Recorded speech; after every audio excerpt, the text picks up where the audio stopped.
Olá você, muito boa tarde. É o programa Eureka, agora em nova fase, Projeto Eureka da Secretaria de Estado da Educação. Um período maravilhoso em que trabalharemos o Exame Nacional de Ensino Médio. Então vejamos aqui, o Enem nasceu desde 1998. Aliás, naquela época, através do governo Fernando Henrique Cardoso, o Enem já procurava um caminho de avaliação dos estudantes. Esse projeto se desenvolveu e no governo Luiz Inácio Lula da Silva ele tem continuidade.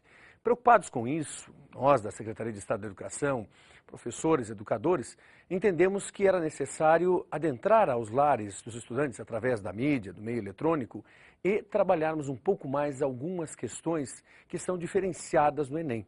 Por isso é bom termos em mente, se começamos em 1998 com 100 mil estudantes fazendo a prova do Enem, no ano passado já foram 2 milhões. É claro que o evento ProUni é grandemente responsável por isso. Mas também não podemos perder de vista que o Enem é uma forma de autoavaliação de cada aluno, de autoavaliação das instituições de ensino em como estão trabalhando conceitos. Por isso, a partir de hoje, nós teremos todas as disciplinas elencadas no programa Eureka. A cada encontro, teremos 2 disciplinas sendo trabalhadas pelos professores, que, aliás, organizaram um material valiosíssimo que já está chegando às escolas paranaenses e que você, de outras escolas do Brasil, também pode ter acesso. Os professores compilaram esse material desde o ano passado, fundamentando questões de 98 até 2005. Então, na verdade, você tem dentro desta apostila, por assim dizer, uma infinidade de questões de biologia, de física, de matemática, de química, de língua portuguesa, de história e geografia, enfim, as disciplinas que serão contempladas no Exame Nacional de Ensino Médio. No encontro de hoje, nós vamos especificamente olhar biologia e geografia. Em biologia, o nosso titular, o nosso mestre de hoje é o professor Geraldo. Então aproveite, desfrute deste bom momento em que a biologia estará sendo trabalhada observando o Exame Nacional do Ensino Médio.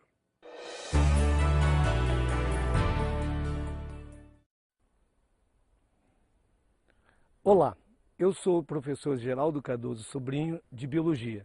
O nosso tema de hoje é DNA, o nosso material genético. Onde quer que você esteja, observe ao seu redor quantas formas diferentes de vida, de animais, de vegetais, cores, tamanhos, textura. Toque na matéria viva e sinta a sua textura. Observe formas enormes e formas tão sutis de vida, ou até observe esse lago. Se eu retirar uma amostra desse lago e a gente levar no microscópio, você encontra uma riqueza tamanha de formas vivas microscópicas. Então você pergunta, o que é isto? A essa riqueza de formas vivas nós chamamos biodiversidade. E onde reside então a diferença entre todas estas formas vivas?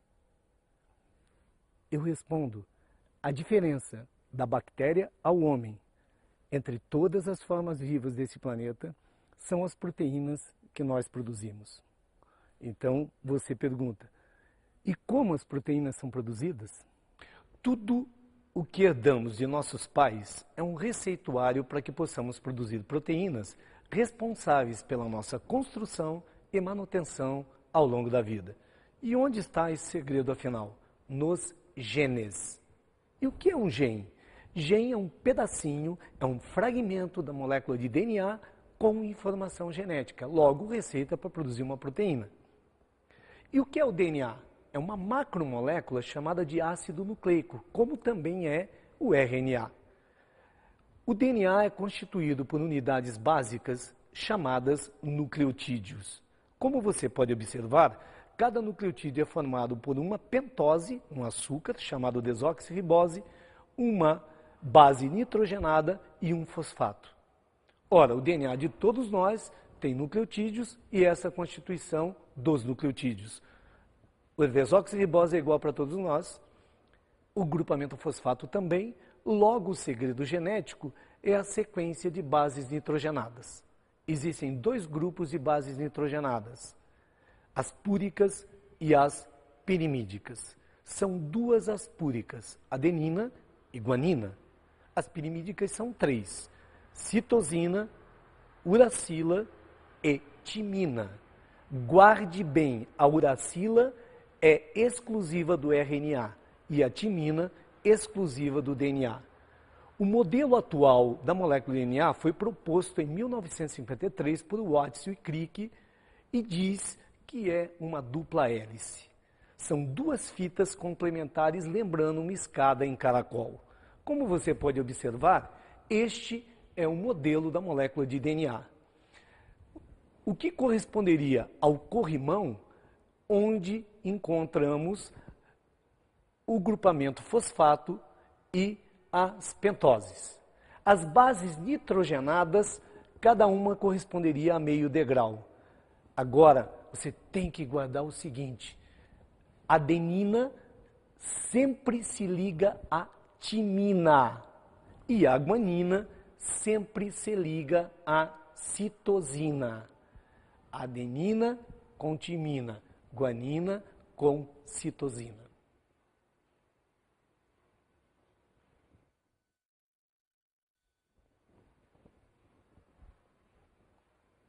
Você está observando o segmento de uma molécula de ácido nucleico. Me responda, é de DNA ou de RNA? Observe novamente o segmento. Qual base é exclusiva de um e de outro? Uracila do RNA e timina do DNA. Logo, o segmento que você observa é da molécula de DNA. Uma das fitas da molécula de DNA. Lembra que é uma dupla hélice?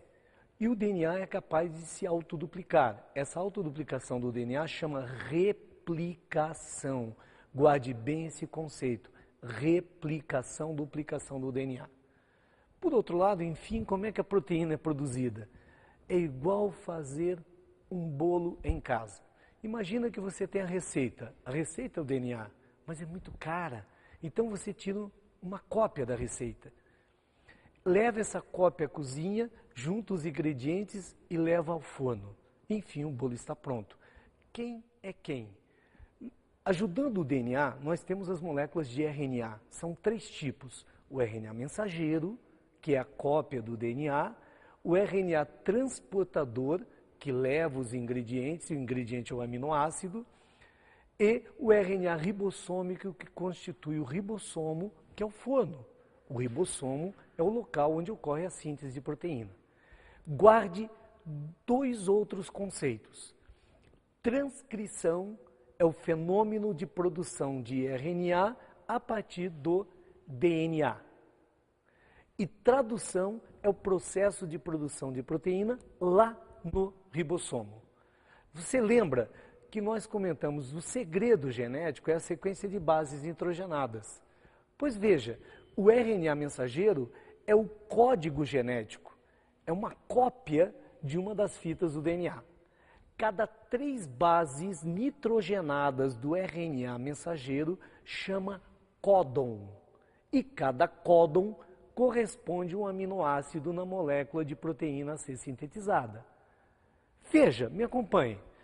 O RNA mensageiro parece este objeto. Ele vem lá do núcleo e encontra o ribossomo. Se liga a ele.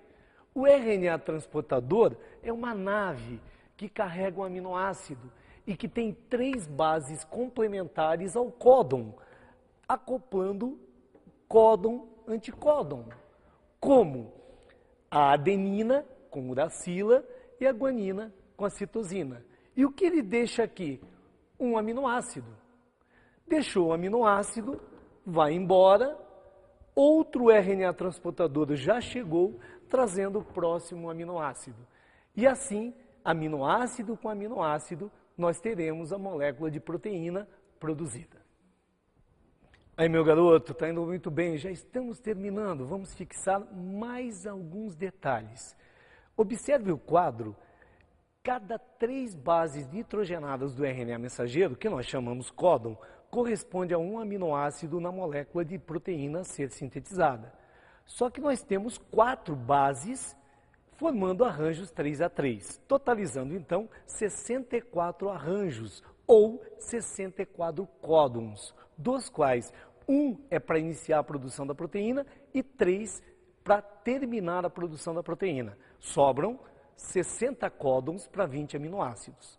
Assim você conclui que há mais do que um códon para cada aminoácido, e realmente o é.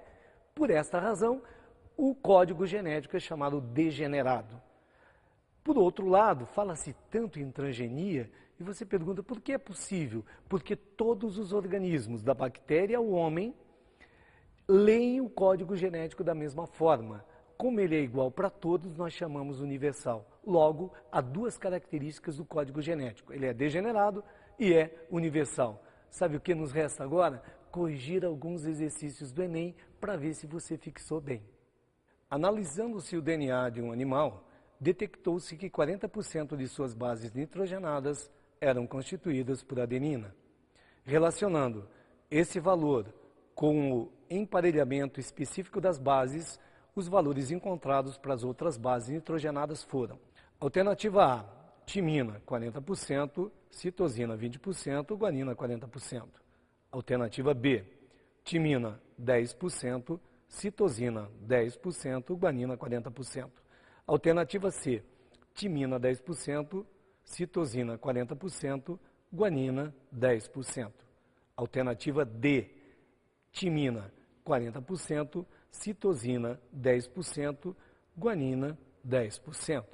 Alternativa E, timina 40%, citosina 60%, guanina 60%. O que essa questão exige de você? Que você lembra, o DNA é uma dupla hélice. E nesta dupla hélice, a adenina está sempre ligada à timina e a guanina à citosina. Quer um macetinho para você nunca esquecer? Lembre, Aguinaldo Timóteo e Gal Costa. Ora, se eu tenho 40% de adenina, automaticamente terei 40% de timina. São 80%, restam 20%. Distribuídos, 10 para citosina, 10 para guanina. Exatamente por isso a resposta é a letra D. Fica aí, meu menino. E agora, o próximo questão. João ficou intrigado com a grande quantidade de notícias envolvendo o DNA. Clonagem da ovelha Dolly, terapia gênica, testes de paternidade, engenharia genética, etc. Para conseguir entender as notícias, estudou a estrutura da molécula de DNA e seu funcionamento e analisou os dados do quadro a seguir. Em um, está representado o trecho de uma molécula de DNA. Observando o quadro, pode-se concluir que a molécula de DNA é formada por duas cadeias caracterizadas por sequências de bases nitrogenadas. Realmente a resposta correta é essa letra A. O DNA é formado por duas cadeias com uma sequência de bases nitrogenadas, só que lembre, complementares. B. Na molécula de DNA podem existir diferentes tipos de complementação de bases nitrogenadas.